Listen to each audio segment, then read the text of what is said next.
I bet that you've never heard of this little game called Soul Slayer. And if you have, congratulations, you are probably Chinese, because this is a game made by a Chinese developer, natively released in Chinese, then localized into English. So it's not like a super well-known indie game or anything, but it definitely has, or had, some kind of following when it came out in 2017. It really is one of the best indie games that I've ever played, and Dingman is probably a major reason for my high praise, and maybe why you clicked. But I'll have you hold that thought for a bit longer while I run through my review real fast. What is this game? Basically, you play as a noble woman named Yao Shu, who on the eve of her wedding day is poisoned to death by someone in her household and then is forced into a time loop where she constantly relives the events of that day in order to find her killer and save herself, but she's only given 3 chances at redemption, and when you run out of those chances, basically game over, she dies. Why did I buy this? Dingman, my boy, the best man ever. No, I'm just kidding. It's not really him. It was on sale for like $5 or so I grabbed it. I was like, bro, this is a steal. I really wanted to play a game with multiple endings where my choices actually mattered. The premise was very interesting. Just like the fact that you get 3 chances. It was like more of like a Groundhog Day style time loop. You just like relive the same day over and over, try to find the killer. Really cool. Also, I just really love murder mysteries, like a lot. What was good? Bro, the art style. Traditional Chinese art style looks so fucking clean, man. You cannot get much better than this. It's very visually expressive, and I just love it. Dingman! Finally, we're getting around to Dingman, yes. He's got that like sussy look on his face like 90% of the time that makes me think that he was the killer multiple times.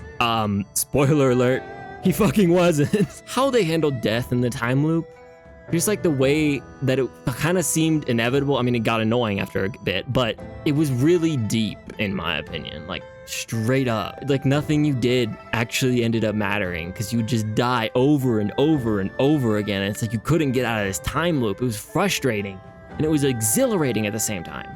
The story was very interesting when you get the final ending. Before that, it's kind of hell, but when you get the final ending, it is very satisfying. And when you get all the rest of the endings, this game is peak, straight up. I really loved how like all the little investigations that you did actually matter.